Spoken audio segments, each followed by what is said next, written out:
Hi viewers, India's largest digital media network SumanTV కి స్వాగతం. ప్రస్తుతం మనతో ఉన్నారు సీనియర్ ఫైనాన్షియల్ అడ్వైజర్ జీవి సత్యనారాయణ గారు. సార్ నమస్తే. సార్ నమస్తే.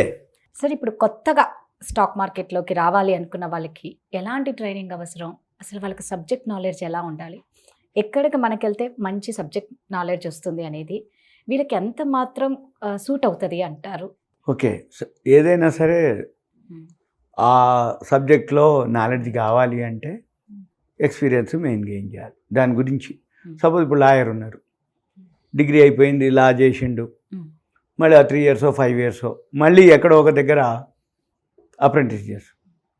కొన్నాళ్ళు చేసినాక ఆయనకు కొంత నాలెడ్జ్ ఎక్స్పీరియన్స్ వచ్చినాక అప్పుడు ఆయన కూడా ఒక బోర్డు పెట్టుకొని లా.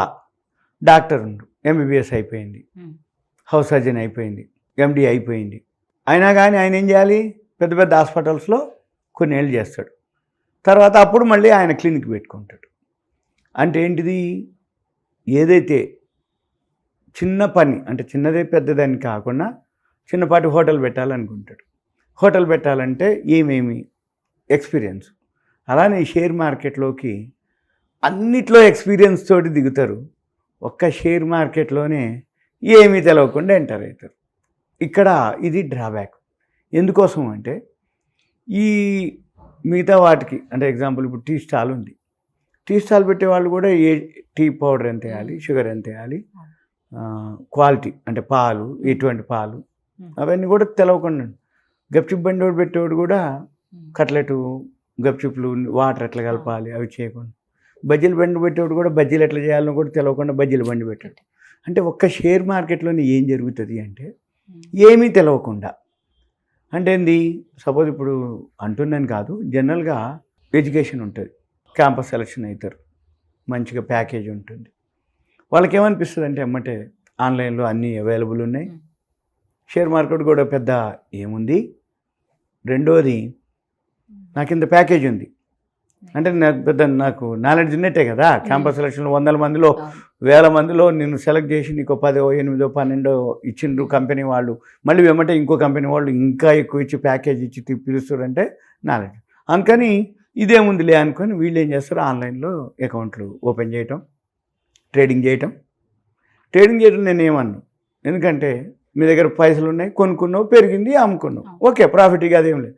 పెరిగినప్పుడు ఓకే, ఫాల్ అయినప్పుడు పడ్డప్పుడు అప్పుడు వస్తుంది కథ. ఎందుకు, కొనుక్కున్నావు, పెరిగింది, అమ్మేసినావు, ఆహా ఓహో నేను నాకు ఇంత వచ్చింది అంత వచ్చిందని చెప్తావు.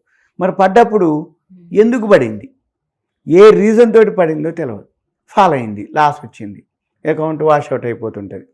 మెయిన్ ఆప్షన్స్లో ఎక్కువ వాష్అవుట్ అయ్యేది ఇదే రీజను. నాలెడ్జ్ లేకుండా చేయటం వల్ల అకౌంట్లన్నీ వాష్అవుట్లు అయిపోతుంది. చూస్తున్నానే ఐస్ క్రీమ్ కరిగిపోయినట్టే కరిగిపోతాయి, ఖాతా అంతా, అకౌంట్ అంతా, అమౌంట్ అంతా కరిగిపోద్ది. అంటే ఏంటిది, అప్పుడు మొదలవుతుంది వేట నాలెడ్జ్ కోసం. చిన్న ఏజ్లో పైసలు ఉంటాయి, నాలెడ్జ్ ఉండదు. పైసలు వస్తాయి కొన్ని బాగా, అంటే ధైర్యం చేస్తారు, సంపాదిస్తారు, అన్నీ చేస్తారు. ఈ షేర్ మార్కెట్లో మెయిన్ అదే అన్నమాట. బాగా పైసలు వస్తాయి, వచ్చినప్పుడు చిన్న క్వాంటిటీ చేస్తారు, పైసలు వస్తాయి, కనపడతాయి, అబ్బా చిన్న క్వాంటిటీ చేసినని పెద్ద క్వాంటిటీకి పోతారు. ఎక్కడైతే పెద్ద క్వాంటిటీ చేస్తారో సేమ్ వెహికల్ మాదిరే 25 ఏళ్ల పిల్లగాడికి, 30 ఏళ్ల పిల్లగాడికి, 26, 22, 24 ఏళ్ల పిల్లగాడికి కార్ డ్రైవింగ్ నేర్పి కారు ఇస్తే ఇక ఎక్సలేటర్ నొక్కుతున్నా కొద్దీ పోతూ ఉంటుంది స్పీడ్, మోటార్ సైకిల్ ఇస్తున్నా కొద్దీ, ఎక్సలేటర్ ఇస్తున్నా కొద్దీ స్పీడ్ పోతుంటుంది. ఇక వాడు అదే అనుకుంటాడు, ఇక అదే లోకం అనుకుంటాడు. కానీ ఏమాత్రం కొంచెం డివైడర్ తగిలినా, స్పీడ్ బ్రేకర్ తగిలినా ఇక లేదు. మరి 50 ఏళ్ళు దాటిన వాళ్ళు, 60 ఏళ్ళు దాటిన వాళ్ళు, మరి వాళ్ళు ఎప్పుడో 30 ఏళ్ళు 40 ఏళ్ళ నుంచి డ్రైవ్ చేస్తుంటారు. అయినా కానీ మరి వాళ్ళు 100, 150 ఎందుకు పోరు? అవన్నీ చూసి వచ్చిన కరెక్ట్. ఇది కూడా అంతే. ఈ ఏజ్లో యాక్సిడెంట్లు ఏవైతే ఉంటాయో అవన్నీ జరుగుతాయని వాళ్ళకి ఎక్స్పీరియన్స్ కాబట్టి ఒక 5 నిమిషాలు లేట్ అయినా ఏం కాదు, 40-50 మినిమం అంటే మన బండి మన కంట్రోల్లో ఉండేంత స్పీడ్లోనే పోవాలి అనేది తెలుస్తుంది. ఈ పిల్లలు కూడా ఎప్పుడైతే చిన్న ఏజ్లో బాగా సంపాదిస్తారో అప్పుడు బాగానే ఇన్వెస్ట్ చేస్తారు. తర్వాత ఎక్కడో ఒక దగ్గర లాస్ అయింది, లాస్ అయిన తర్వాత అప్పుడు మొదలవుతుంది నాలెడ్జ్ కోసం. ఈ నాలెడ్జ్ గెయిన్ చేస్తారు, వేట స్టార్ట్ అయింది. అయితే ఇంకా ఏజ్ అయిపోయినాక నాలెడ్జ్ వచ్చేస్తుంది, నాలెడ్జ్ వస్తుంది. అప్పుడు నాలెడ్జ్ వస్తుంది, పైసలు వస్తాయి, రెండు ఉంటాయి. కానీ ఏజ్ ఉండదు. ఏం చేసుకుంటాడు ఆయన? అందుకని ఫస్ట్ మీరు అన్నట్టు ఎవరైనా ఎంతైతే సంపాదించదలుచుకుర్రో ఫస్ట్ నాలెడ్జ్ అనేది గెయిన్ చేయాలి. ఈ నాలెడ్జ్ గెయిన్ చేయడానికి దీంట్లో రెండు ఉంటాయి, ఫండమెంటల్ అనాలిసిస్, టెక్నికల్ అనాలిసిస్. అయితే అప్పటికిప్పటికి చాలా మార్పులు జరిగినాయి. ఒకప్పుడు దీని గురించి అవేర్నెస్ అంత లేదు, ఇప్పుడు ఉంది. ఆడపిల్లలు కానీ మగపిల్లలు కానీ బాగా గెయిన్ చేయటం, ఏదైతే ఫైనాన్షియల్గా ఏది అంతకుముందుకి ఇప్పటికి అప్పటి తరానికి ఇప్పుడు ఆడపిల్లలు కూడా మగపిల్లల కంటే ఎక్కువ శాలరీస్ అనుకోండి, ప్యాకేజెస్ అనుకోండి ఎక్కువ వస్తున్నాయి. కాబట్టి ఇప్పుడు ఇంకా అడ్వాన్స్ అయింది, ఈ టూల్స్ వచ్చినాయి అన్నీ. ఏది సాఫ్ట్వేర్లు అనుకోండి, ఏవైతే మనకి ఇంటర్నెట్లు, ఒకప్పుడు ఇంటర్నెట్లు ఉండకపోయేది, టీవీలు, ఈ ల్యాప్టాప్లు, కంప్యూటర్లు ఉండకపోయేది. ఎక్కడో ఒక ల్యాప్టాప్, కంప్యూటర్ అంటే ఇంట్లో ఉండేది కంప్యూటర్, డెస్క్టాప్ అనేది.